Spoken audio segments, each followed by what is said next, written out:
presencia aquí. Este es el primer foro internacional de actualización técnica para la industria regulada. Y queremos darles la bienvenida como parte de ASEC. Mi nombre es Alejandra Dávila Zamora, yo soy directora de ASEC y agradecerles su interés en el evento, agradecerles su presencia esta mañana. Esperemos que los temas sean de su interés. Nuestra intención es compartir contenido y conocimiento.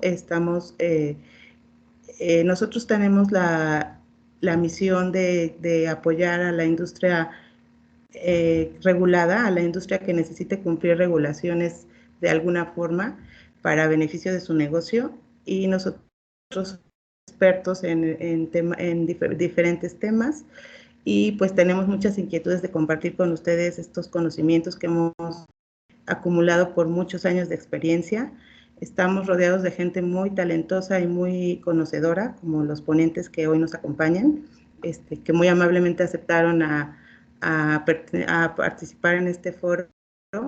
Y pues la intención es darnos a todos herramientas, a toda la industria herramientas para poder cumplir las regulaciones de una manera pensada, manejando y administrando el conocimiento, y pues siendo certeros en cumplirlas, y que a la vez pues sean beneficio para nuestro negocio, nuestro control de procesos y nuestra tranquilidad de que nuestras funciones están siendo bien aplicadas, optimizadas, y que hay muchas herramientas en la actualidad que nos ayudan a que esto suceda de la manera más suave y de la manera más efectiva.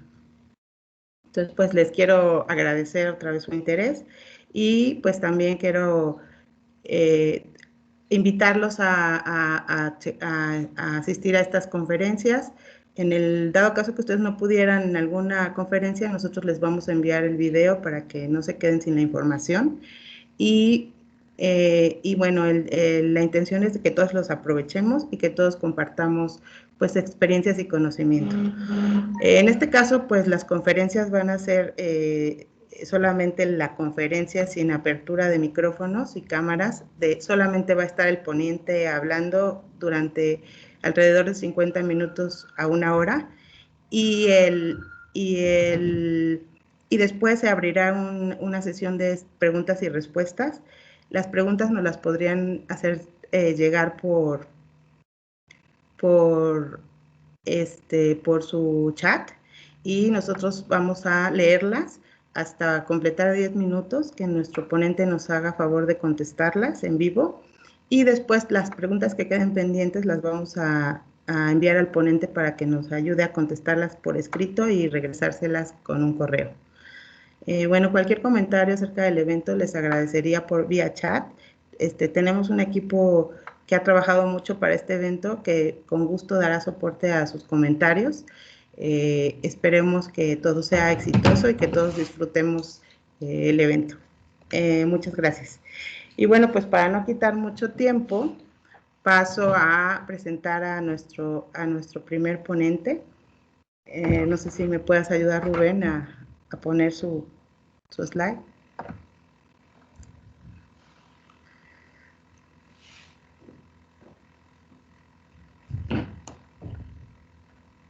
Bueno, empezamos con la primera ponencia, la va a dar el ingeniero Alberto Celio. Es el impacto, aquí está su slide, gracias. Es el impacto de la psicología y la heurística en el análisis de riesgo.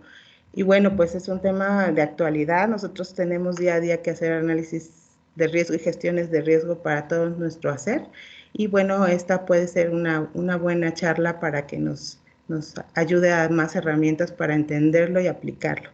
Les presento a Alberto Celio, es el ponente que nos ayuda en esta conferencia. Él es Master Black Belt y tiene es Performance Consulting y Coaching Ontológico. Tiene una certificación Black Belt en Lean Six Sigma y trabaja en mejora continua de procesos, excelencia operacional, tecnología del desempeño humano y reducción del error humano.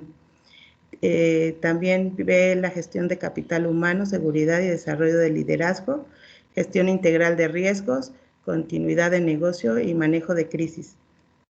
Bueno, él es un consultor independiente, él hace formación, facilita y ayuda y contribuye a proyectos de sistemas de gestión de formación y diseño de contenidos. Él ha tenido experiencia en la industria farmacéutica muchos años, también en la industria automotriz, y bueno, pues ya sé que muchos lo conocen y si no lo conocen lo van a amar en este curso, porque él es una persona muy preparada y pues muy gozoso de compartir conocimientos. Y pues ya sin más preámbulo le dejo la palabra y bueno, muchas gracias, ingeniero, es suyo el micrófono. Muchas gracias, Ale, por la introducción. Hola a todos, buenos días, bienvenidos. Es un gusto estar con ustedes compartiendo. Mi nombre es Alberto Celio, tal como lo menciona Ale, tengo experiencia en la industria farmacéutica y automotriz, y uno de los temas que siempre me ha apasionado es el ser humano. O sea, a pesar de que tengo una formación técnica, digamos, soy ingeniero mecánico por formación, siempre me ha atraído la forma en que pensamos, que razonamos y sobre todo aplicado al ámbito laboral, al ámbito profesional. Y por eso para mí es un gusto el poder compartir con ustedes esta ponencia en donde estamos hablando de el ser humano, básicamente, es decir, la psicología y la heurística, una palabra bastante sofisticada. Vamos a explorar qué significa y sobre todo el impacto que tiene en el día a día. Muy concretamente en el análisis de riesgos que, bueno, todos tenemos como trabajo cotidiano en la mayoría de nuestras áreas de trabajo. Psicólogo, por lo tanto, este es un punto de vista de un ingeniero en su enfoque hacia el ser humano de trabajo. Vamos a ver hoy, bueno, primero situarnos, ¿no? Situarnos en el contexto de la gestión de riesgos o la administración de riesgos, en el contexto de la industria en general y, por supuesto, en la farmacéutica, que es donde, digamos, también nos interesa bastante. Compartir con ustedes algunos retos que enfrenta la industria en términos del ser humano y entrar un poco en detalle en esos aspectos que preocupan a la industria farmacéutica, con algunos conceptos que a simple vista parecerían conceptos relacionados con la filosofía, la incertidumbre, la subjetividad, la probabilidad y la heurística. Vamos a ver que no necesariamente son temas de la filosofía, sino son temas realmente del día a día en el quehacer profesional, en muchas industrias, no solo la farmacéutica. Y finalmente, cerrar con algunas estrategias, algunas recomendaciones de qué podemos hacer al respecto, sobre todo cuando captemos el profundo impacto que pueden tener estos temas en nuestro día a día e incluso en el análisis de riesgos. Y primero, quiero tomar unas palabras de un libro muy interesante, se los recomiendo, se llama Contra los dioses, que es primordialmente una historia del riesgo. El autor Peter Bernstein hace muchas reflexiones muy interesantes acerca de la administración de riesgos, del concepto de riesgo en la vida humana, y me encanta lo que él dice en el sentido de que nuestra habilidad que hemos desarrollado a lo largo de varios años para poder definir qué sucede o qué puede suceder en el futuro y después elegir entre diferentes alternativas, sabemos que esa es la esencia de la administración de riesgos, el tratar de predecir o definir qué puede pasar en el futuro y elegir entre varias opciones, son la base del crecimiento de la sociedad moderna. La tecnología actual, ¿sí?, en todos los ámbitos, y por supuesto en el farmacéutico, y sobre todo haciendo, digamos, eco al argumento principal de este libro, es que en los 200 años no podríamos haber avanzado tecnológicamente y hacer tantas obras de ingeniería desde lo macro, como son los puentes y las presas, la aeronáutica, los aviones, los viajes espaciales, hasta el microcosmos, como es la ingeniería genética y la biotecnología, que todos conocemos ahora muy bien. No habría sido posible si no hubiera sido por esa evaluación de qué puede pasar en el futuro y dejar de confiar en los dioses, ¿no? Él habla mucho de, por eso se llama el libro En contra de los dioses, porque hemos desafiado la creencia antigua en donde cuando algo pasaba, simple y sencillamente era porque el dios se había parado o se había levantado de mal humor, ¿no? O nos estaba castigando. Hoy en día eso prácticamente, digamos, suena a broma, ¿no? Pero en el día a día predecir qué puede pasar en el futuro y luego tomar elecciones. Y de ahí vienen los grandes diseños, los grandes procesos, las grandes obras de ingeniería. Bien, la gestión de riesgos es un tema de aplicación omnipresente, es decir, está prácticamente en todas las industrias. Disculpe, ¿Sí? ingeniero, permítame, nada más para asegurarme que todos vean la pantalla. ¿Sí están viendo la pantalla del ingeniero? Si me pueden levantar la mano, mandarme un mensajito. Perdóneme, es que varios me Sí, están... claro.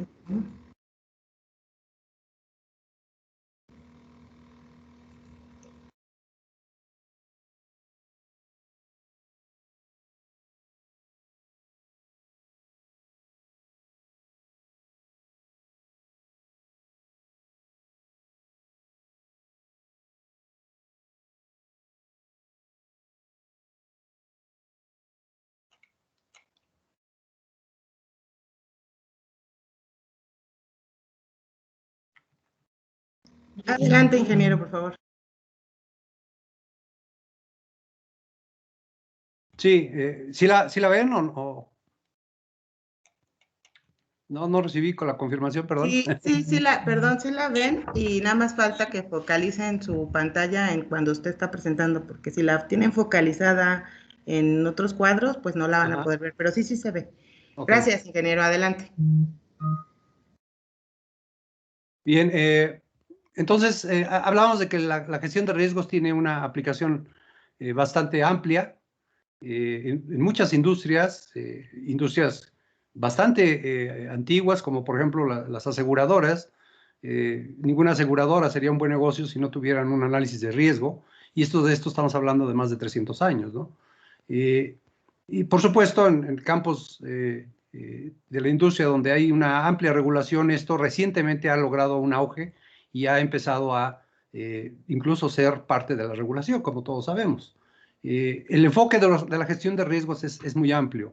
Todos sabemos que puede cambiar el enfoque de la gestión de riesgos a la parte de seguridad industrial, a la parte de negocio, a la parte de calidad del producto, riesgos al paciente. En un proyecto también se aplica la gestión de riesgo. Entonces, de manera general, sabemos que la gestión de riesgos tiene una amplia gama de aplicaciones y por lo tanto ha sido objeto de estudio por todos estos campos y expertos de todos estos campos.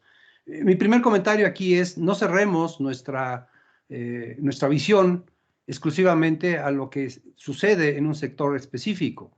Si somos miembros de la industria farmacéutica, pues déjenme decirle que la industria farmacéutica no fue pionera en desarrollar la gestión de riesgos. Entonces yo creo que podemos abrir nuestro panorama y a partir de ese panorama más amplio aprender muchas cosas y aplicarlas en el día a día.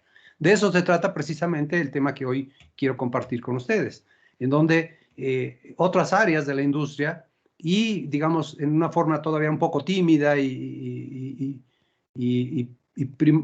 forma básica, la industria farmacéutica empieza a incursionar en estos temas de la parte psicológica del ser humano de frente a digamos, a la valoración de riesgos y de frente a lo que puede suceder en el futuro.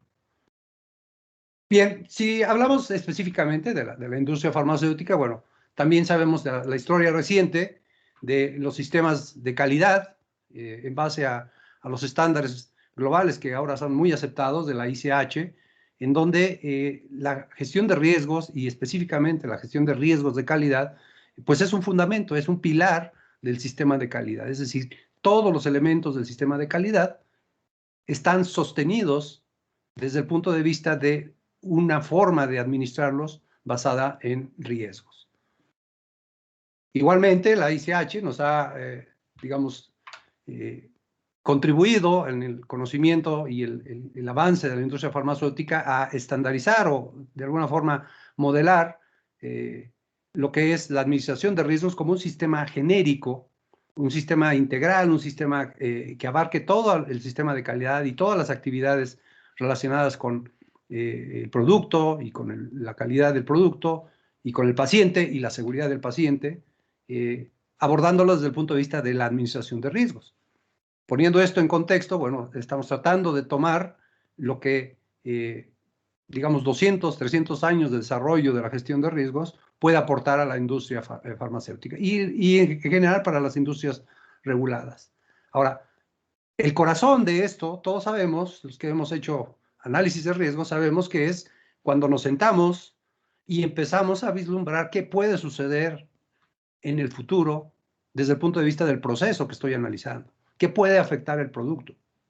¿Qué puede suceder que afecte a los pacientes que yo estoy intentando ayudar y evitar algo riesgoso, algún peligro, algún daño que pueda yo causar a esos pacientes y tratar de tomar decisiones sobre qué puedo hacer para evitarlo? Ese es el corazón de la gestión de riesgos y lo es en la farmacéutica y lo es en cualquier industria. Ahora, el tema de participar en la gestión de riesgos, ¿sí?, ha sido ya, sobre todo bajo estos nuevos estándares de la ICH, el sistema de calidad y el sistema de gestión de riesgos de calidad, pues ya digamos que existe una normativa, es decir, existe una dirección, todos la conocemos, en el sentido de utilizar estas herramientas, sobre todo para darle mayor certidumbre, mayor objetividad a esa actividad de vislumbrar qué puede pasar en el futuro y evitar que pase.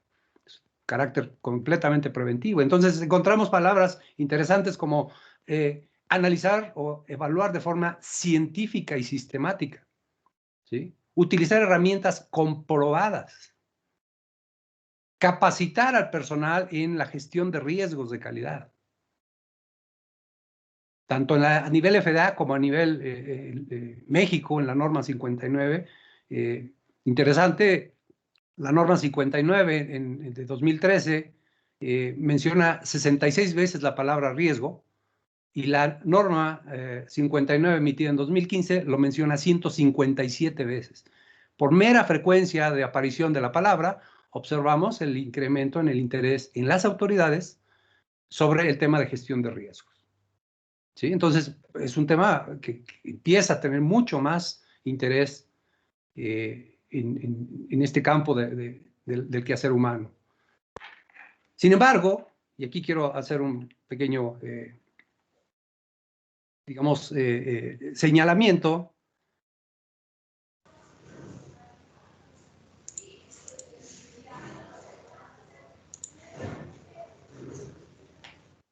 Y aquí estoy usando mi pizarroncito que tengo aquí a la mano. Tradicionalmente, y esto no es solamente de la gestión de riesgos, es incluso de la aplicación del método científico. Durante muchos años, el análisis de experimentos consideraba al ser humano externo al fenómeno que estudiaba, ¿sí?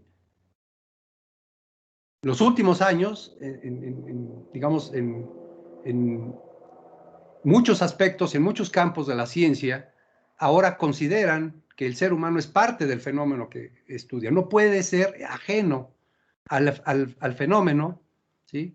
No puede ser, digamos, de alguna forma,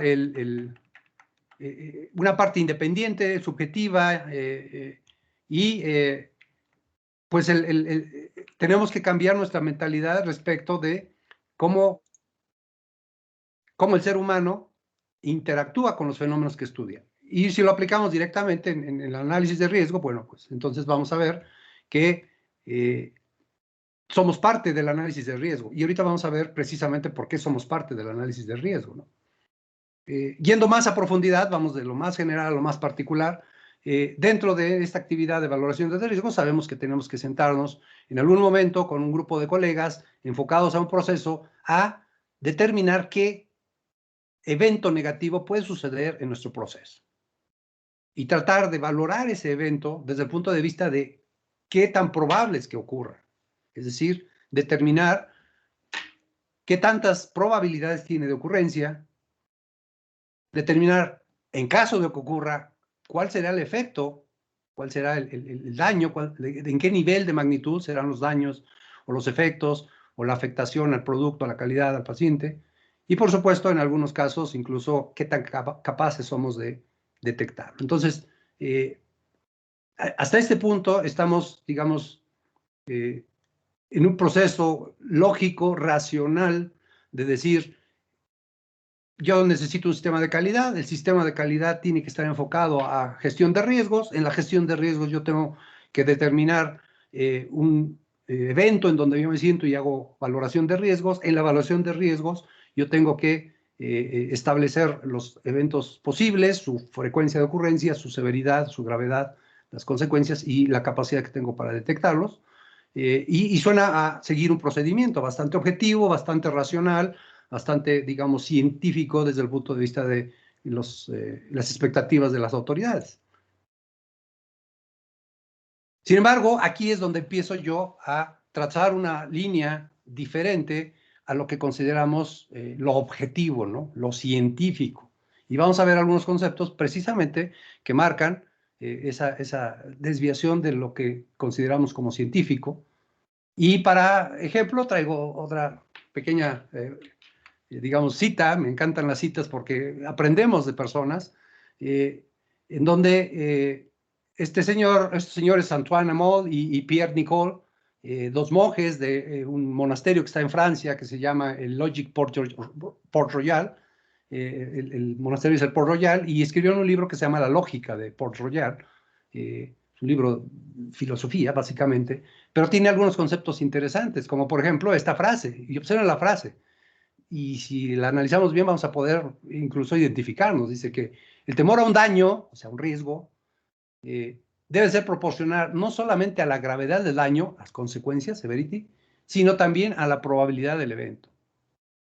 Siglo XVII. ¿Sí? Establecía una forma de pensamiento que ahora la utilizamos en nuestra valoración de riesgos del día a día, ¿no? Probabilidad y daño o consecuencia de lo que va a pasar. Y también decía que las personas son renuentes a tomar un riesgo, o las personas son renuentes a tomar un riesgo ya de forma enfermiza, los que son paranoicos,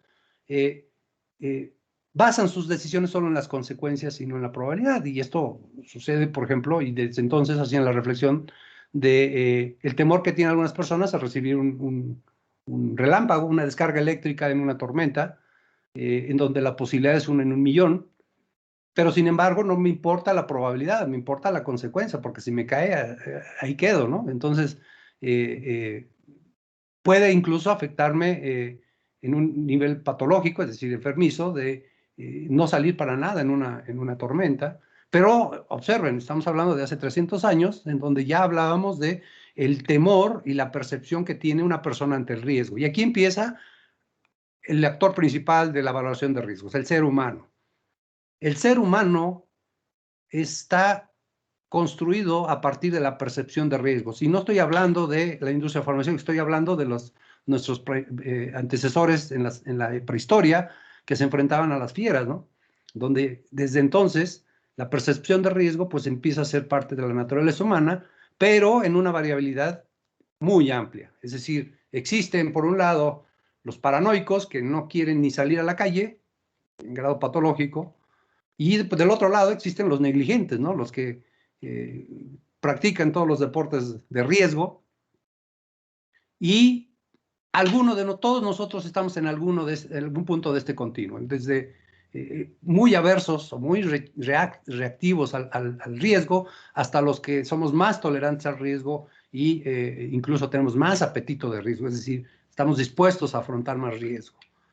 No existe la neutralidad ante el riesgo. Entonces, cuando nosotros nos sentamos a analizar riesgos, ya traemos una predisposición construida en nuestro intelecto, en nuestras experiencias, en nuestros modelos, hacia algún lado de estos dos lados, por naturaleza humana. O sea, El que diga que no, yo creo que aterrizó de Marte o de otro planeta, pero los demás, que somos seres humanos, tenemos ya una predisposición en términos de percepción de riesgo en alguno de estos dos sentidos. Algunos son más reacios al riesgo, más niegan o rechazan el riesgo, y otros son más, digamos, tolerantes e incluso con mayor apetito, como decía yo.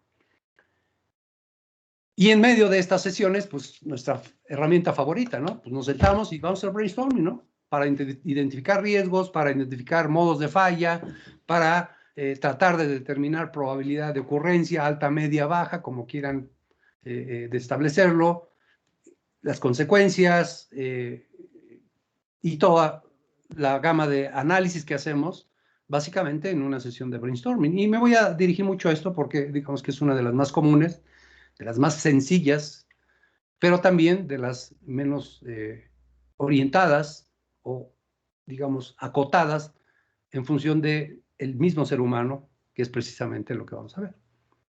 Mencionaba yo que quería compartir con ustedes algunos retos de, digamos, la forma en que nos enfocamos o atacamos los riesgos de calidad, Quality Risk Management. Esto lo tomo de una conferencia que tuve la oportunidad de tener hace algunos años con un grupo de expertos a nivel mundial en Risk Management, en donde el ponente era una persona de las autoridades, en este caso era de las autoridades de Irlanda, el señor Kevin O'Donnell, y él es una de las personas, por lo menos hasta donde yo, después de conocerlo ahí y de empezar a investigar su trayectoria, es una de las personas más expertas en temas de subjetividad y de heurística en términos de la aplicación en el campo farmacéutico. Él es parte de la autoridad y tiene muchos documentos y muchos escritos y trabaja con universidades y da ponencias y cursos y conferencias sobre el tema.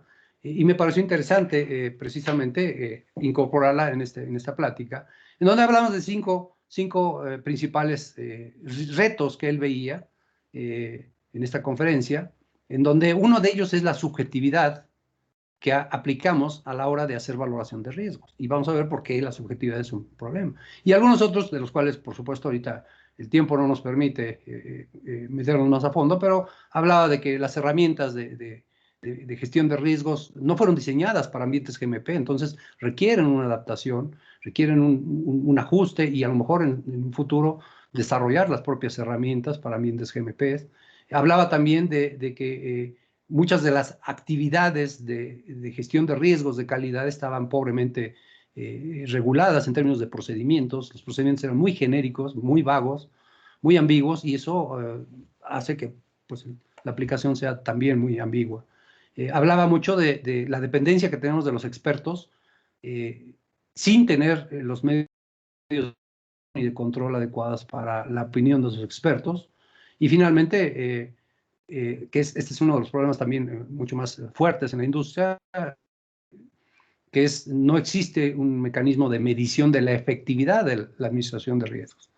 Hay otro libro que se llama The Failure of Risk Management, la falla o el fracaso de Risk Management, en donde la principal tesis es precisamente que la mayoría de las industrias que usan Risk Management no tienen un mecanismo digamos, medible para saber si es efectivo o no. Pero bueno, nos vamos a enfocar en el tema de esta ponencia, que es la subjetividad.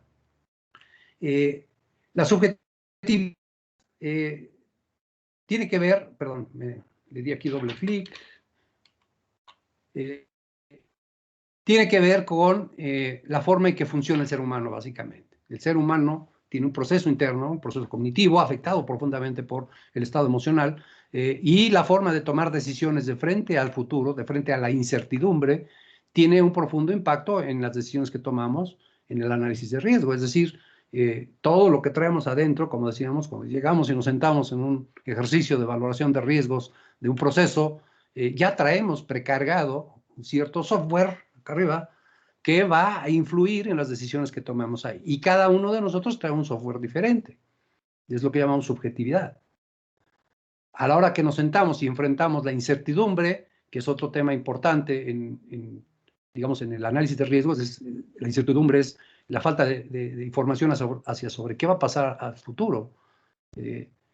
Pues ahí hay una influencia directa de cómo pensamos y cómo tomamos decisiones para enfrentar esa incertidumbre, básicamente, ¿no? Para empezar, de forma provocativa, algunas preguntas dirigidas a ustedes, ¿no? ¿Cuántos de ustedes tienen procedimientos escritos para establecer, manejar, gestionar o mitigar la subjetividad del ser humano? ¿Cuántas de sus compañías hacen esfuerzos para entrenar a su personal, no solo en la generalidad de gestión de riesgos de calidad, sino también en los factores humanos que intervienen en la gestión de riesgos de calidad, factores humanos? Y por último, también, ¿cuántas de sus compañías han implementado estrategias, procedimientos, técnicas y herramientas, ¿sí?, relacionados con la percepción de riesgo de las personas que participan en la valoración de riesgos? Solo para provocar, ¿no? Otra de mis citas favoritas de este libro que se llama El fracaso del risk management, que es muy provocador el libro, dice, si mi valoración de riesgo fuera para planear un día de campo el fin de semana, y si va a llover, si no va a llover, si está bonito el lugar, si no está bonito, qué comida llevo, qué comida no llevo, perfecto, la evaluación de riesgo subjetiva es aceptable, ¿no? No hay mucho problema. ¿Cuál es el problema y cuál es la crítica? En muchos casos la evaluación de riesgo se aplica a decisiones trascendentales y críticas en función de la vida humana, en función de procesos de calidad, en función de productos que van a terminar en un paciente que los necesite. Entonces, por eso es importante entender qué es esto que llamo valoración subjetiva del riesgo y cómo funciona y qué podemos hacer sobre todo. Entonces, vamos a la tercera parte, conocido o establecido este antecedente de qué es lo que preocupa y la situación, pues vamos a entrar a un nivel más abajo, que es algunos conceptos filosóficos. No se espanten los que son muy técnicos. Yo soy ingeniero, imagínense, un ingeniero hablando de filosofía. Incertidumbre, subjetividad, probabilidad y heurística. Vamos a ver qué es esto. Incertidumbre. ¿Qué es? ¿Cómo se puede medir? ¿Cómo se puede eliminar? ¿O cómo se puede establecer, caracterizar? Y una cita muy interesante de Benjamin Franklin, una persona muy brillante en todos los aspectos. Les recomiendo que lean sus libros, su autobiografía. Dice que en este mundo nada se puede decir que sea cierto, excepto la muerte y los impuestos. Todo lo demás es incierto. Y yo le agrego allá abajo, bueno, incluso la fecha de nuestra muerte es incierta, ¿no? Entonces descartamos la muerte, solo los impuestos son ciertos en este mundo. Todo lo demás es incierto. ¿Qué es la incertidumbre? Pues la incertidumbre está asociada con el conocimiento que tenemos. Y si hablamos de un proceso, de un producto, de una situación futura, si no tenemos conocimiento, tenemos un grado enorme de incertidumbre total, lo que yo le podría llamar la ignorancia. Es decir, cuando no sabemos ni qué puede pasar, ni tenemos ni idea, no tenemos ni pieza de información, estamos en la ignorancia total. Por supuesto, cuando yo empiezo a recolectar información histórica, información de conocimiento científica, empiezo a invitar a expertos y a preguntarles, empiezo a acumular información y el nivel de incertidumbre hacia el futuro empieza a disminuirse. Por supuesto, la total certidumbre del futuro no existe, porque significaría tener el 100% de información, tener mi bola mágica y poder predecir de forma exacta y precisa el futuro de cualquier proceso, cosa que sabemos no es posible, es teórica. Entonces, estamos igual aquí en este continuo en un nivel de incertidumbre. Entre más información, menos incertidumbre. Entre menos información, más incertidumbre. Esto lo tenemos día a día. El ser humano se enfrenta a la incertidumbre todos los días, desde que nos levantamos hasta que nos acostamos. Desde qué nos vamos a poner, qué vamos a desayunar, hasta qué vamos a hacer en el trabajo. Y hemos desarrollado mecanismos a través de la evolución del ser humano para enfrentar la incertidumbre en el día a día. Esos mecanismos igual están presentes cuando nos sentamos en una sesión de brainstorming a hacer una evaluación de riesgos. Igual tenemos un nivel de incertidumbre en función de un nivel de información disponible.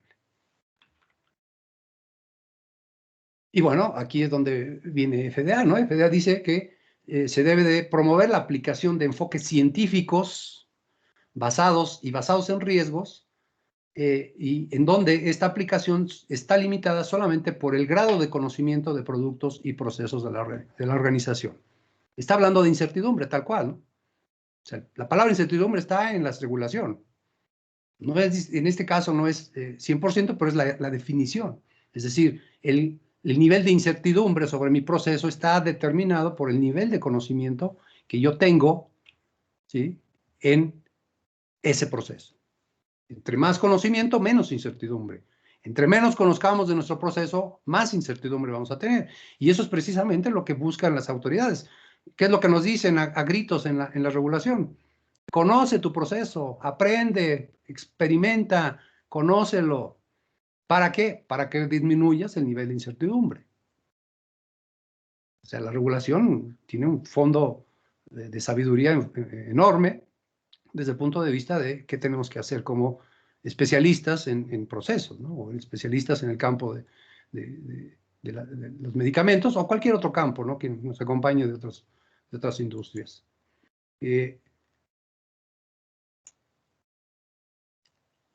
La Organización Mundial de la Salud no es ajena a la incertidumbre.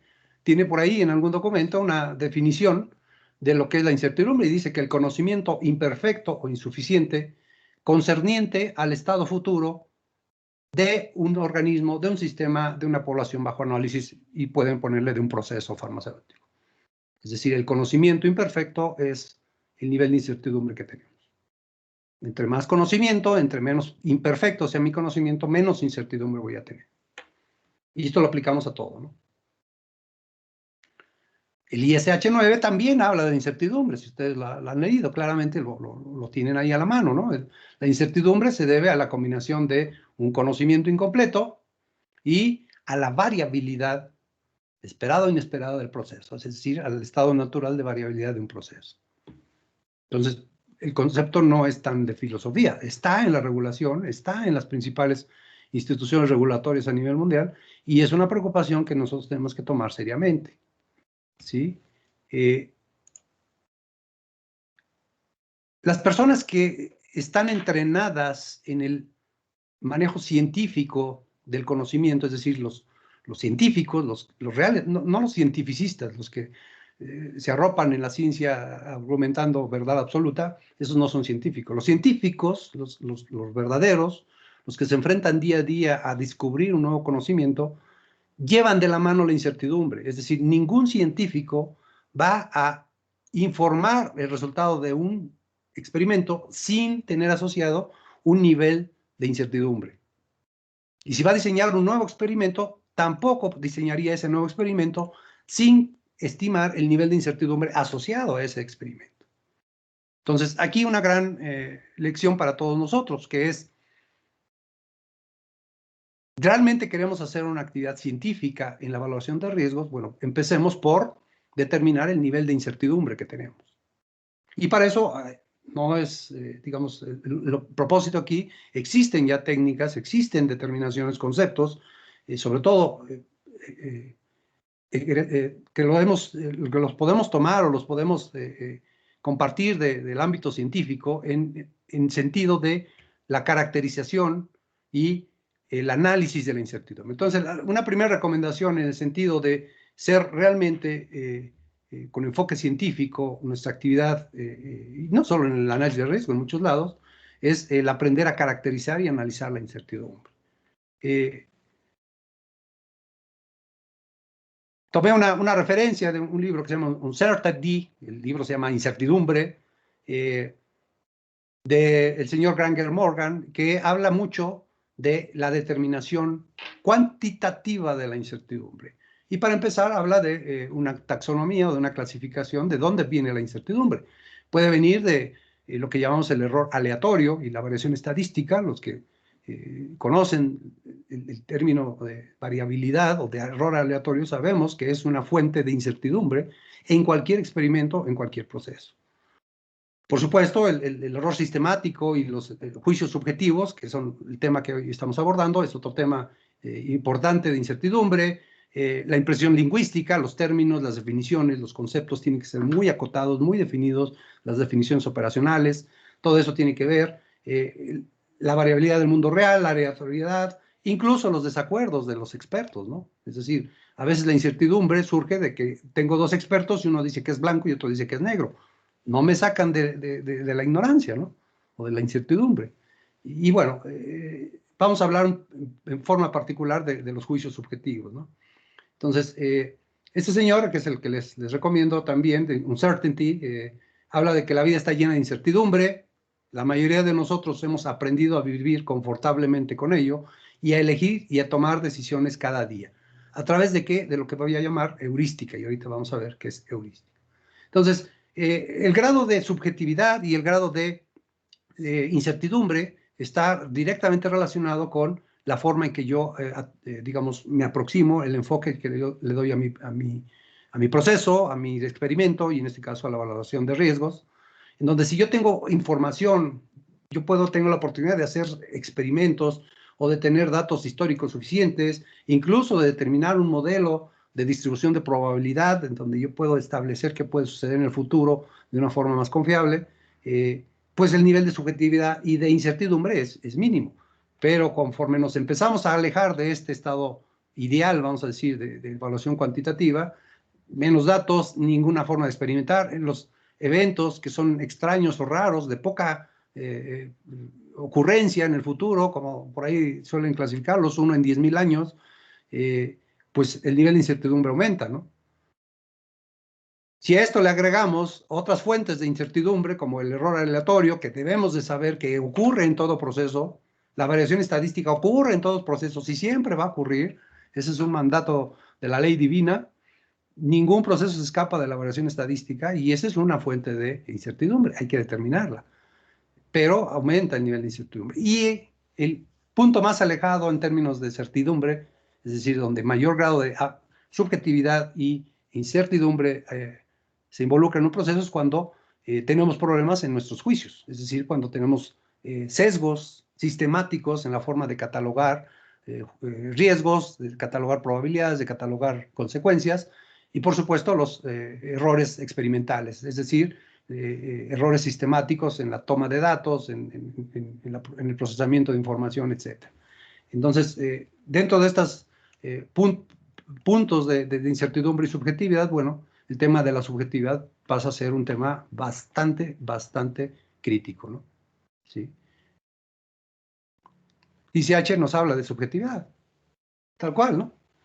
Dice que lograr un entendimiento común de la aplicación de la gestión de riesgos de calidad entre los diferentes grupos de interés o stakeholders es una tarea difícil porque cada uno tiene una percepción diferente de los daños potenciales. Cada stakeholder asigna diferentes probabilidades a esa posibilidad de daño y cada stakeholder atribuye diferentes impactos a cada daño y a cada evento negativo, ¿sí? Además, intervienen otros factores como la heurística y los sesgos humanos. Y esto no lo digo yo, lo dice ICH.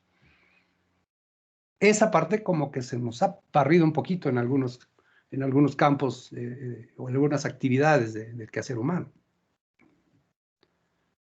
Para empezar, nuestra percepción tiene limitaciones o tiene errores, ¿sí? ¿Quién me puede decir si las líneas que están ahí son paralelas o no son paralelas, ¿no?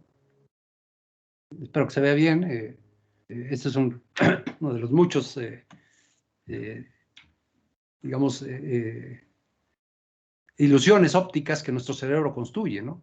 ¿Sí? Las líneas son perfectamente paralelas, mientras que nuestro cerebro construye algo diferente en nuestra cabeza. Entonces, no confiemos mucho en lo que nuestros ojos ven y en lo que nuestro cerebro construye, ¿no?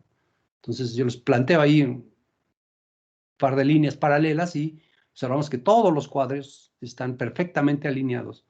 La distribución de los cuadros es lo que, a la hora de captar mis ojos esa imagen, crea una imagen errónea en mi cabeza, ¿no?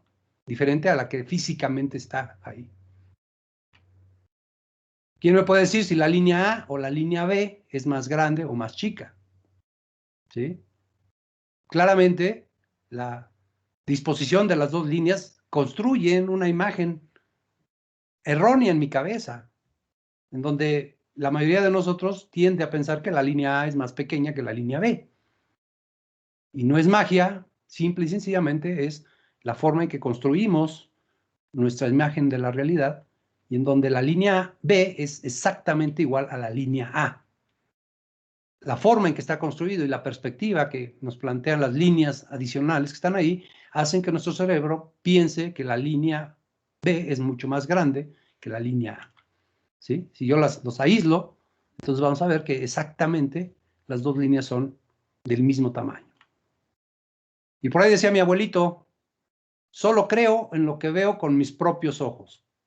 Pues ya empezamos a ver que no necesariamente, ¿no? Sabemos todos que si yo le platicara a mi abuelito que hay una onda, una señal que viaja en el aire y que la capta su radio y que la convierte en sonido, va a decir, yo no la veo, ¿no? ¿Por qué? Pues porque el espectro de la visión humana es claramente un rango muy pequeñito de todo el rango posible de las longitudes de onda de cualquier tipo de radiación.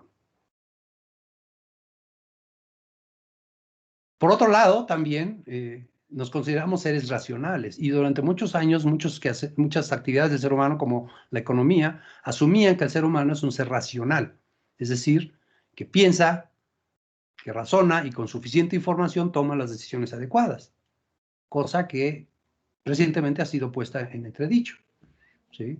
De manera muy general, no quiero meterme a mayor detalle, pero este es un esquema simplificado de cómo funciona el ser humano. Nosotros recibimos señales, ¿sí? Recibimos señales de onda o longitudes de onda en función de la luminosidad, lo que llamamos color, que no es otra cosa más que una interpretación de una longitud de onda. Recibimos señales mecánicas a través de nuestro oído, señales químicas a través de nuestro gusto o de nuestro olfato, ¿sí? Y nuestros sentidos los transforman en señales eléctricas o químicas que van a dar al cerebro. El cerebro transforma o convierte esas señales químicas o eléctricas en imágenes, pero lo que estamos viendo o lo que recibe el cerebro no es una imagen, no son bits y bytes de una imagen, son señales eléctricas. Y luego eso pasa a un procesamiento que incluye la memoria a largo plazo de lo que ha aprendido y está ahí grabado, la memoria a corto plazo que es mucho más limitada en capacidad, las emociones y el estado de ánimo que también influyen y al final una elección, una decisión y una respuesta. Somos complejos, ¿sí? Desde el punto de vista de funcionamiento, ¿no? Ahora, todo esto ya está analizado, ya se ha empezado a atender desde hace ya algunos años. El campo de los factores humanos atiende precisamente todos esos elementos que intervienen, sobre todo en el quehacer profesional, en el campo de la ingeniería, en el campo de la industria. ¿Por qué? Pues porque tienen un profundo efecto en las actividades del día a día. Este es otro ejemplo, un libro que se llama Engineering Psychology, que todavía no tengo claro la traducción, si es psicología de la ingeniería o ingeniería de la psicología, ¿no? Pero es un libro bastante técnico, ¿no? Habla de cómo procesamos las señales, por ejemplo, señales de alarma, y habla precisamente también de la subjetividad y la heurística. Probabilidad. Vamos a hablar un poco de estadística y probabilidad. Dos conceptos importantes, ¿sí? Primero, la probabilidad es uno de los formalismos o una herramienta que utilizamos para tratar de cuantificar la incertidumbre. Está por definición, ¿no? Una forma de tratar de cuantificar lo que no sé en el futuro es tratar de valorar y darle un número o estimar qué tan probable es que ocurra o qué tan no probable es que ocurra. Es decir, y sobre todo de una forma numérica, ¿no? Entonces, el concepto de probabilidad está inmerso en nuestra actividad de valoración de riesgos, en determinar la probabilidad de ocurrencia de ese, digamos, evento negativo. Y vuelvo al concepto de perspectiva científica, sistémica y herramientas comprobadas. ¿Qué es la probabilidad? Así muy rápido, no nos vamos a meter en mayor profundidad, solamente traer a su cabeza o traer a su atención la definición típica que tenemos, ¿no? Que es la de la escuela o la del curso de probabilidad estadística que recién tomamos, que es la probabilidad de ocurrencia de un evento, es la frecuencia con la que ocurre un evento respecto de una gran secuencia de eventos. Es decir, la probabilidad absoluta o la probabilidad relativa tiene que ver con un número específico de eventos que se pueden dar. Entonces, cuando determinamos la probabilidad de un evento desde este punto de vista, estamos estableciendo que tantas veces puede ocurrir respecto del total de veces que puede ocurrir el evento. ¿De qué depende esto? Bueno, pues depende de que los experimentos o los eventos o los fenómenos que veamos sean repetibles para poder establecer la frecuencia y ver lo suficientemente número de veces y de ahí determinar la frecuencia de un elemento en particular que es de nuestro interés. ¿Sí? Como por ejemplo el tirar un dado, ¿no? Yo tiro un dado, ¿cuál es la probabilidad de que salga un número par? O sea, 2 o 4 o 6, pues es un sexto más un sexto más un sexto igual a 3 sextos, o sea, pues tiene más o menos un 50% de que caiga un número par.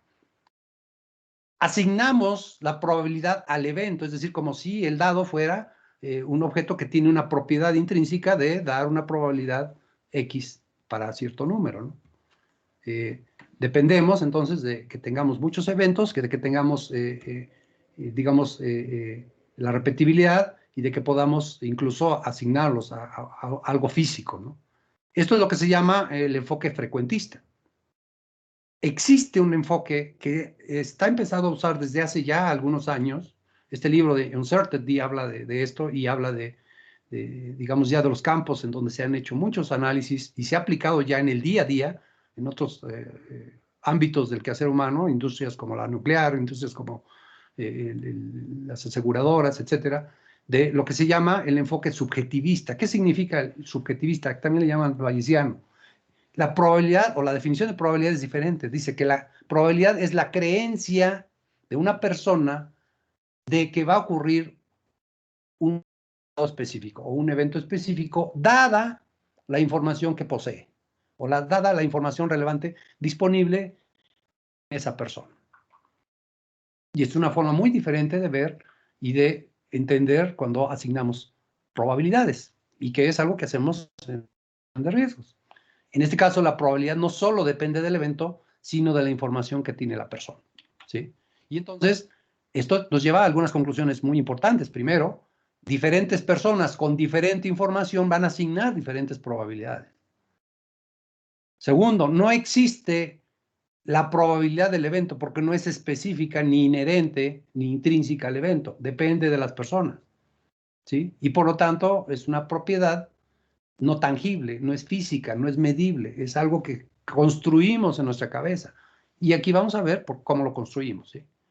Entonces, bajo este enfoque, y es un enfoque que, insisto, ya tiene una amplia aplicación, parecería un tanto arbitrario, pero no es así, es digamos, un enfoque bastante, digamos, rígido y trata de ser preciso en el sentido de determinar de forma subjetiva la probabilidad. Al principio, bueno, decían, ok, el experto, vamos a traer expertos, vamos a hacer una valoración de riesgos y pues vamos a preguntarle al experto que nos diga cuál es la probabilidad de este evento. Él es el experto, es el que conoce mucho de esto, pues vamos a ponerlo, digamos, a trabajar y que nos diga en esta valoración de riesgos qué tan probable o qué tan no probable es este evento. Entonces, pues el enfoque era, pues lo extraemos de su cabeza, es decir, se lo preguntamos y ya lo tenemos. ¿Cuál es el resultado? Que los expertos no llevan un banco de datos de probabilidades de los eventos. Los expertos, al igual que un ser humano, construye la probabilidad en base a su experiencia, su conocimiento y sus criterios. Entonces, esto significa que estas personas utilizan ciertos mecanismos que son los que vamos a llamar heurística. Y ahí vamos a llegar a la heurística. Existe un libro muy interesante que se llama Thinking Fast and Slow, Pensando rápido y lento, del señor Daniel Kahneman, premio Nobel de Economía, es un psicólogo con premio Nobel de Economía, interesante, que habla que tenemos dos mecanismos principales, es su hipótesis, ¿no? Tenemos un sistema 1 que es rápido, intuitivo, inconsciente, no requiere atención, pero que está ligado a las emociones y puede ser propenso al error, como por ejemplo sumar 10 más 10, rápido, reconocer a tu familiar entre la multitud, rápido, no necesitamos ningún proceso complicado para reconocer a la mamá, a la novia, al hijo, o conversar casualmente con un compañero. Y esto actúa a partir del sistema 1, el más rápido, el más automático. Por el otro lado, tenemos otro sistema que es más lento, pero es más racional, más lógico. Si yo les pregunto cuánto es 47 por 39, pues claramente tienen que recurrir al sistema 2 para elaborar un algoritmo, incluso ir a un papel y un lápiz y tratar de tomar una decisión fruto de ese sistema 2. Entonces, ya para empezar, ya vemos que tenemos dos sistemas que trabajan de forma diferente, ¿sí? Entonces, la heurística humana es un proceso que hemos desarrollado a lo largo de nuestra evolución como seres humanos de forma cognitiva, es decir, cómo pensamos, cómo construimos nuestro pensamiento, nuestras decisiones, a partir de lo cual, de esta heurística o de estas reglas que desarrollamos mentalmente, creamos juicios y tomamos decisiones, sobre todo cuando no sabemos lo que va a pasar, es decir, juicios de frente a la incertidumbre. ¿Por qué se han desarrollado? Bueno, porque primero la atención es un recurso escaso y las decisiones automáticas liberan al cerebro para que lo ocupemos en otras cosas más importantes. Y el día a día, los hábitos, lavarme los dientes, manejar del trabajo a la casa, hacer un reporte, se convierten en mecanismos automáticos que liberan mi atención para otras cosas a partir de la heurística, de esos procesos cognitivos automáticos. Nos permiten llegar a conclusiones muy rápidas. Cuidado, que esa rapidez puede significar a veces error, pero digamos que la mayor parte de las veces para tareas rutinarias y no relevantes son muy buen mecanismo. Simplifican procesos difíciles y nos ayudan a solucionar problemas. Pero, o sea, hasta aquí, en la mayor parte de las ocasiones, son de valor agregado al ser humano y las tenemos todos. Pero a veces tienden a desviarnos en lo que se llama los sesgos, es decir, a emitir juicios desviados de la realidad o desviados de cierta referencia, y ahí viene lo que se llama el sesgo, bias en inglés, ¿no? Y existe también, digamos, ya un profundo investigación, sobre todo psicológica, y más allá, aplicada al quehacer humano, por ejemplo, a la economía. Por eso al señor Kahneman le dieron el Premio Nobel de Economía, porque cambió el supuesto del hombre racional que utilizaba toda la teoría económica antes a una teoría económica basada en las decisiones heurísticas, las decisiones del ser humano, ¿sí? Los sesgos surgen básicamente porque tomamos atajos en la toma de decisiones, ¿sí? Nuestra atención y nuestra habilidad para procesar información es limitada. Así tengamos un IQ muy alto, la capacidad es limitada y rápido se llena nuestra memoria RAM. Además está afectada por estados emocionales, intereses, motivación.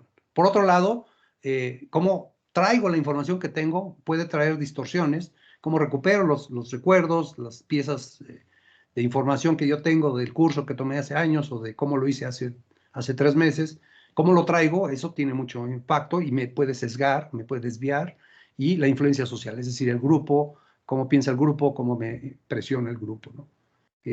Voy a dedicar a este ejercicio porque tenemos poco tiempo. Entonces, los sesgos, es decir, las desviaciones, distorsionan nuestros pensamientos, y esto es de todos los seres humanos, es un proceso natural.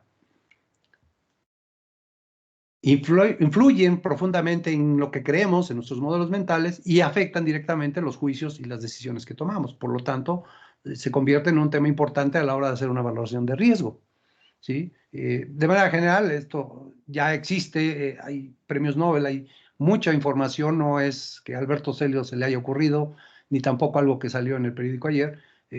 Hay muchos años, muchos libros, muchos documentos, expertos, como el señor Kahneman, insisto, que ahora es una persona famosa, premio de economía, pero que trabajó con Amos Tversky, que es un israelí que ya murió, pero trabajó con él, y algunos otros que han trabajado en la heurística, en los sesgos, en la subjetividad humana.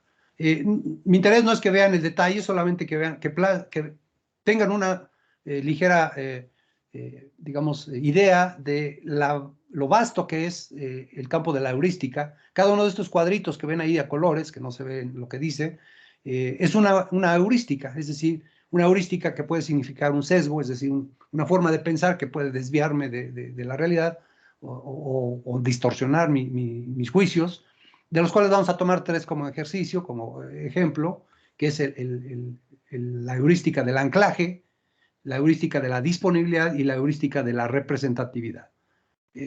Como ejemplo de los múltiples mecanismos que han identificado que funciona en nuestro cerebro y a partir del cual tomamos decisiones, ¿no? El concepto de heurística por anclaje y ajuste básicamente consiste en que suelo estar influenciado por el primer valor que me llega a la cabeza o el primer valor que yo escuche. Si yo estoy en una valoración de riesgo y alguien dice, es que más o menos debe ser como un 20% de probabilidad, ¡pum! Ese se ancla en mi cabeza y si yo quiero hacer un ajuste, generalmente voy a hacer un ajuste alrededor del 20%, ¿sí? O me quedo con el 20%, que es peor, que es anclaje. Entonces, este tipo de heurística está identificado y se han hecho experimentos en donde nos anclamos al primer valor que escuchamos o que viene a nuestra mente y si hacemos algún ajuste, generalmente lo hacemos alrededor de ese valor. Entonces, imagínense lo que eso significa en términos de una valoración sistémica, científica y objetiva de riesgos, cuando sabemos que generalmente nos clavamos en el primer valor que nos dan y de ahí difícilmente nos movemos. Ojo con eso. El segundo es la disponibilidad, es decir, hacemos uso de la información más disponible para emitir juicios. Es decir, lo más reciente o lo que llega a nosotros más frecuentemente o información extrema, por ejemplo, en términos de desastres, eso es extremo y bueno, eso afecta, esa información disponible es la que uso para mi juicio, o lo que hemos vivido, experimentado, o un concepto negativo. Eso es lo que se llama elaboración de juicios basado en disponibilidad. Entonces, esto afecta sobre todo porque nos sesga y nos desvía de otro tipo de información disponible que pudiera ser relevante. La ignoramos o yo en algunas pláticas de estadística hablaba yo de la estadística anecdótica, ¿no? Donde muchas personas suelen tomar juicios a partir de un caso o dos que conocieron, que estuvieron cercanos, y a partir de eso dicen, pues es que todo en el mundo sucede así como estos dos casos, ¿no? Bueno, esa es básicamente la heurística por disponibilidad, ¿sí? Un ejemplo bien sencillo, ¿no? Desde el punto de vista emocional, ¿cuál nos causa más terror? ¿El tiburón o el mosquito, ¿no? ¿Cuál es más peligroso? Bueno, pues la información que hemos visto, los videos, la película, en donde el tiburón destroza a la persona, pues nos dice nada que ver con el mosquito. Bueno, cuando nos vamos a la información veraz, objetiva y histórica, en 2016 hubo 1.470 muertes a nivel mundial por enfermedades en Estados Unidos por enfermedades relacionadas con el mosquito. Y en Estados Unidos ha habido 1.035 muertes en 100 años. Entonces, ¿cuál es más peligroso? ¿Sí? Entonces, este es un ejemplo de la disponibilidad. La disponibilidad es lo que a mí me aterra, ¿no?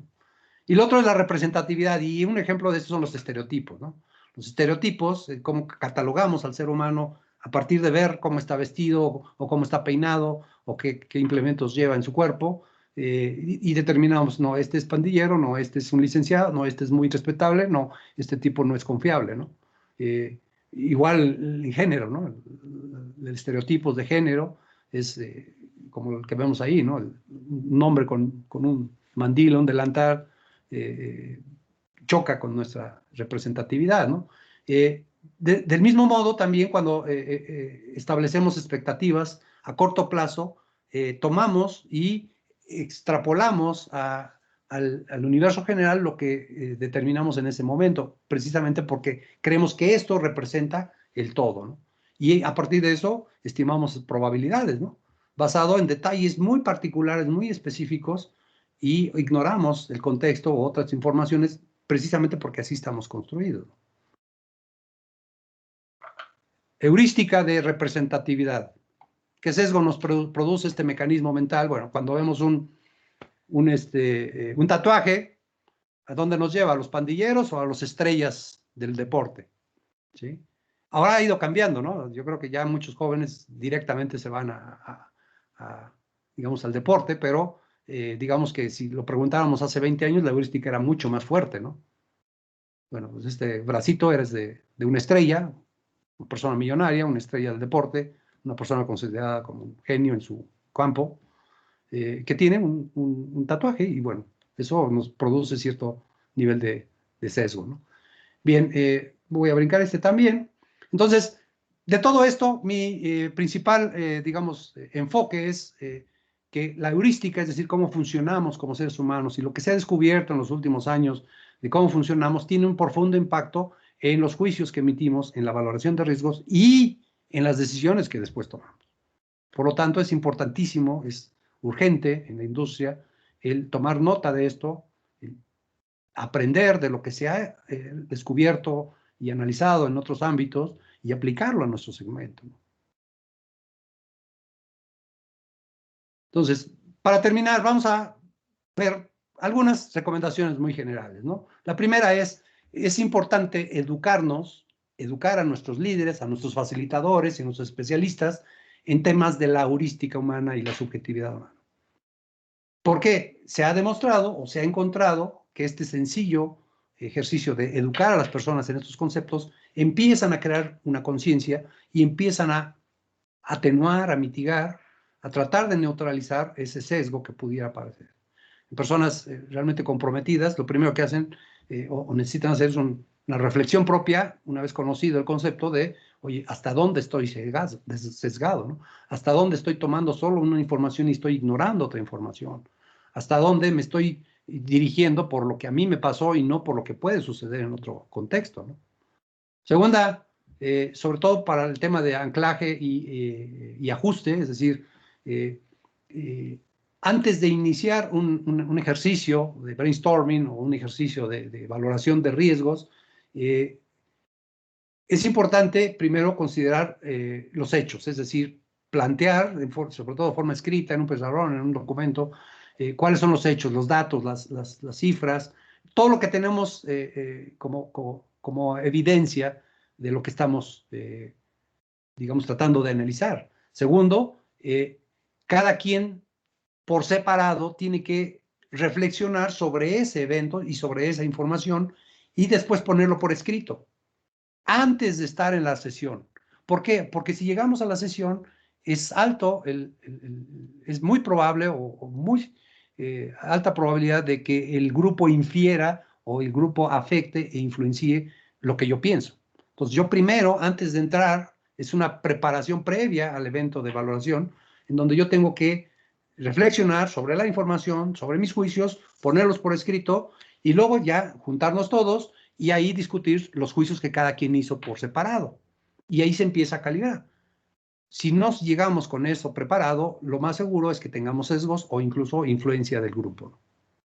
La tercera es relacionada con la heurística de disponibilidad, es el líder, y en este caso mucho recae en el líder de las sesiones, los facilitadores o el líder en este caso de la gestión de riesgos, el líder, el risk manager como le llamamos, debe determinar si existe información relevante primero y segundo, si existen expertos en el proceso. Y si no están invitados ahí, tratar de previamente o invitarlos o consultarlos para traer la información, ¿sí? Es decir, tratar de ampliar lo más posible el campo de colección de información para traer la mayor cantidad de información y desviar ese sesgo hacia lo único que tenemos. Y nomás traje esto, bueno, sobre eso trabajamos y ya estamos sesgados en nuestros juicios. La cuarta es enfocada al tema de estereotipos o de representatividad, ¿no? Está muy relacionada con la anterior, en donde si tenemos algún miembro, digamos, experto, hacer mucho, digamos, énfasis en todas las personas que aportan juicios para, entre todos, lo que se llama calibrar, ¿no? Es decir, cuando uno piensa que es negro y otro piensa que es blanco, bueno, esa es una parte interesante porque permite saber que hay dos perspectivas, ¿no? Cuando todos piensan que es blanco, ahí es cuando hay que preocuparnos. ¿Por qué? Porque seguramente alguien dijo blanco y todos los demás nos fuimos hacia allá, ¿no? La otra estrategia o recomendación así muy general es cuando intentamos asignar algún tipo de probabilidad, algún valor cuantitativo de la probabilidad de ocurrencia, ¿sí? Tenemos que tener mucha atención a la información relevante disponible, como ya mencioné, y a la información de contexto, ¿sí? El contexto, como vimos en las heurísticas y como vimos en cómo funcionamos, también tiene una profunda influencia en cómo emitimos los juicios. Y sobre todo, lo más preocupante para estos expertos era en la valoración de riesgos de eventos de baja probabilidad. O sea, eventos que nunca han ocurrido, pero que podrían ocurrir, y sobre todo con baja probabilidad, pero con una alta consecuencia, una severidad muy alta. Esos son los que más preocupan a la comunidad científica desde el punto de vista de la heurística. Entonces, bueno, son eventos que tenemos que revisar doblemente, ¿no? Otro tema, y esto se suele hacer mucho con los expertos, en lo que se llama el elicitation of judgment, o sea, cómo solicito, cómo pido información a un experto, en donde se les pide al experto que escriba razones a favor de su argumento y en contra de su argumento. O sea, cuando enfocamos y forzamos a nuestros expertos a escribir razones a favor y en contra de alguna argumentación, de alguna probabilidad o algún valor de probabilidad, estamos forzando ya, estamos tratando de neutralizar las heurísticas que se dan en forma automática. Cuando regresamos a un nivel consciente y nos sentamos a ver qué argumentos tengo a favor o qué argumentos tendría en contra de mi propio argumento, ya me ponen a pensar, ¿no? Y logro liberar esa situación automática. Y finalmente, bueno, desarrollar un procedimiento, ¿sí?, que contenga algunas de estas reglas, ¿no? Sobre todo para acotar el ejercicio de brainstorming. El ejercicio de brainstorming se nos puede desbordar, producto de las heurísticas y los sesgos que como seres humanos tenemos todos.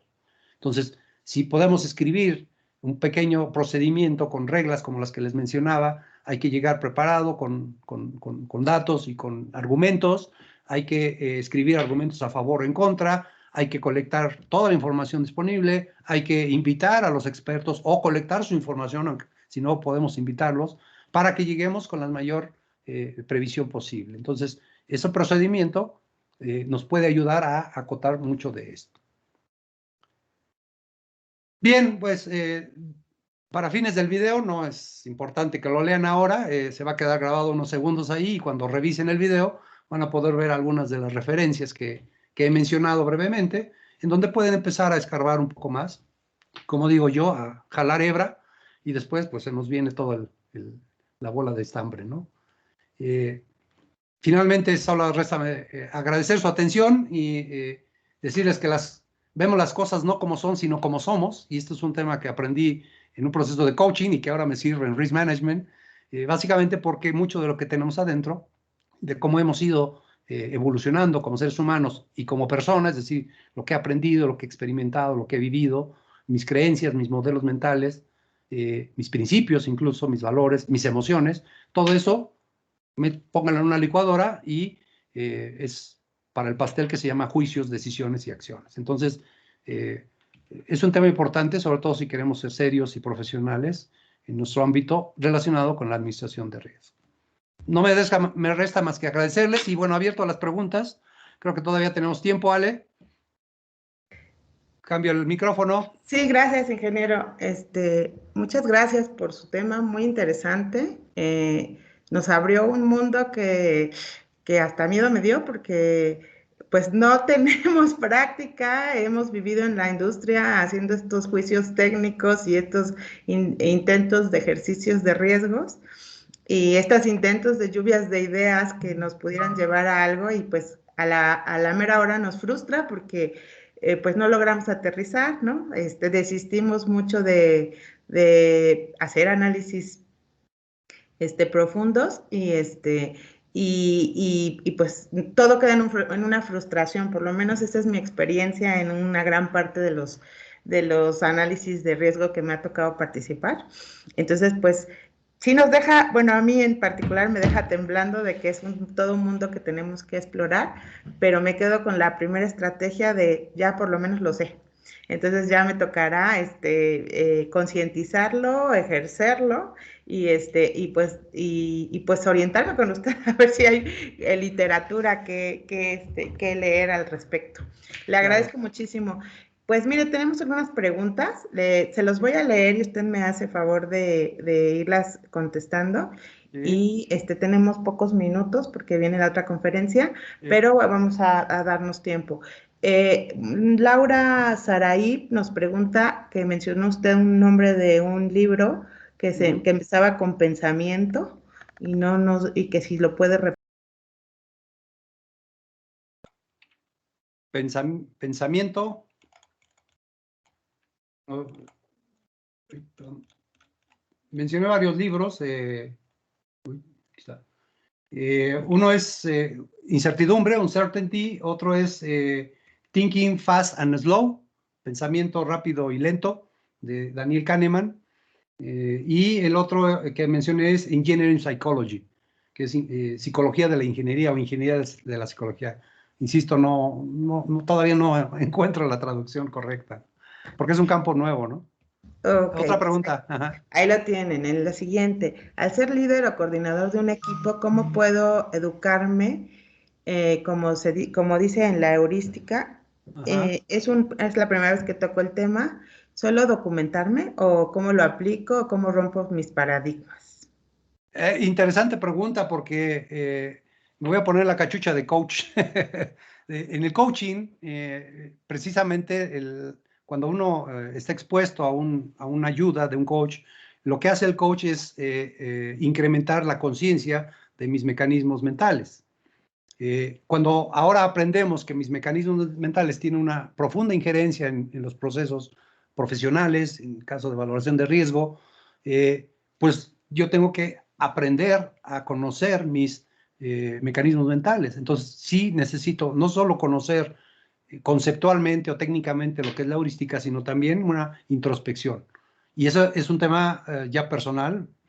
eh, que incluso hoy en día ha tenido un auge muy amplio ya, que alcanza a los líderes, que alcanza a todas las personas que tienen una responsabilidad de hacer esa introspección, de ese conocerse a sí mismo como plataforma para ser todavía más efectivos. Entonces, la recomendación es, sí, las personas que quieran entrar en esto, además de leer una bibliografía técnica como la que les ofrezco aquí y mucha más que hay, tienen que hacer ejercicios de introspección. Y por eso al principio decía, hablaba un poco de filosofía, bueno, es filosofía de la vida humana y filosofía aplicada a un aspecto técnico, es decir, tengo que entender cómo estructuro mis pensamientos, qué tipo de modelos mentales tengo, qué tipo de elementos uso para emitir mis juicios que afectan mis acciones. Y efectivamente tienen que ir las dos partes, la parte técnica, la parte de conocimiento y la parte personal de introspección.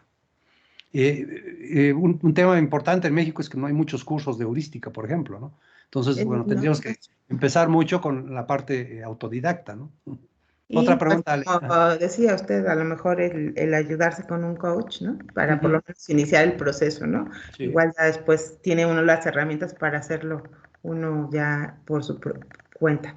Bueno, Sí, Leila, en las ramas del coaching existen coachings como el ontológico, que es el que tuve la oportunidad de aprender un poquito, en donde precisamente busca el coach entrar, pero no es porque él te diga lo que tiene que hacer. El coach lo que te dice, oye, ¿y ya pensaste cómo piensas? Por ejemplo, ¿no? Esa pregunta me encanta, ¿no? Oye, ¿y ya pensaste cómo piensas? Y de ahí se estructura, de ahí ¿no? se va. Ok, De ahí pues se va. muy importante. Bueno, le leo la siguiente, Carlota Medesigo. Las diferencias culturales, incluso dentro del mismo país, son elementos a considerar. Su Absolutamente. recomendación en este aspecto, por favor. Las mismas, o sea, la heurística está construida a partir del elemento social, como puse en algún momento, la influencia social, que es lo que Carlota se refiere como cultura, no es otra cosa más que los convencionalismos que todos aceptamos, cómo hablamos, cómo nos expresamos, qué símbolos aceptamos, qué rituales, qué palabras usamos, y eso nos va construyendo. Entonces, los mismos ejercicios que yo planteé ahí para introspección y definir cómo estoy construido yo, tratar de ponerme, digamos, retarme, desafiarme cómo estoy, incluye toda la parte cultural, ¿no? Definitivamente. Y cambia de región a región, de familia a familia. La cultura familiar Sí. mía con la cultura familiar tuya es completamente diferente o puede ser completamente diferente. Ok, pues gracias. Le comparto, Simona Chávez nos pregunta, ¿el líder debe ser mediador en el análisis de riesgo cuando participan los expertos? ¿Cómo se llega a una conclusión? ¿Cuántas personas deberían analizar los datos proporcionados? Bueno, digamos que no hay una verdad absoluta. Lo que sí recomiendo primero es los facilitadores, y esto ya lo aprendimos de lo que hasta ahora conocemos de Risk Management, es un facilitador no es cualquier persona, no es el que más sabe del tema. Es alguien que tiene ciertas habilidades para coordinar un equipo de expertos. Ahora le estamos agregando otra chambita a este facilitador, que es además de tener técnicas para ordenar, coordinar, dar la palabra, hacer síntesis, solucionar conflictos y discusiones, ahora tiene que traer a la conciencia de las personas el tema de subjetividad y heurística. Entonces, es un apartado más en el proceso de preparación de un facilitador. Y de ahí se desprenden, bueno, cuestiones más específicas como las que pregunta Simona, de definir, por ejemplo, cuántas gentes deben de participar. Un equipo de alto desempeño, tomando información de otro lado, generalmente se define con 8 o hasta 10 personas. Más, decía por ahí un amigo, ya son peregrinación, ¿no? Ya es un grupo muy grande. Coordinar el intercambio de ideas entre más de 6 o 8 personas se vuelve un reto en sí mismo y tiende también a influir lo que se llama el group thinking, que es el pensamiento de grupo, donde nos vamos pues, con la manada, ¿no? Entonces, por eso deben ser pequeños. Ahora, eso no significa que omitamos información de otros expertos, no porque no estén aquí, no les vamos a preguntar. Y eso es a lo que me refería, ¿no? Es tomamos de otro lado y los traemos aquí en su opinión y la tomamos en cuenta para los que estamos aquí. Perfecto, ingeniero. Pues hasta aquí nos quedamos con las preguntas porque se nos acabó el tiempo, pero el externo, las felicitaciones de Adriana Loera, Adriana Pérez también, Mario Alfredo también nos pide una capacitación de administradores de gestiones de riesgos para el manejo de la subjetividad. Susana también le parece muy innovador su tema, que le agradece mucho.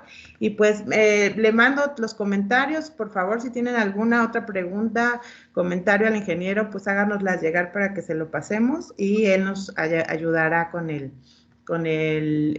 la respuesta vía mail. Y pues les agradezco mucho. Estamos a punto de empezar la otra conferencia. Empieza en 3 minutitos. Perdón, no les pudimos dar mucho tiempo de descanso, pero pues nos quedamos esperando estos 3 minutos para iniciar la siguiente. Por si les da tiempo de ir por un cafecito, pues bienvenido, porque el tema que viene también es bastante interesante. Gracias, Helio, por todo su profesionalismo y su conocimiento. Un gusto, saludos a todos, buen día.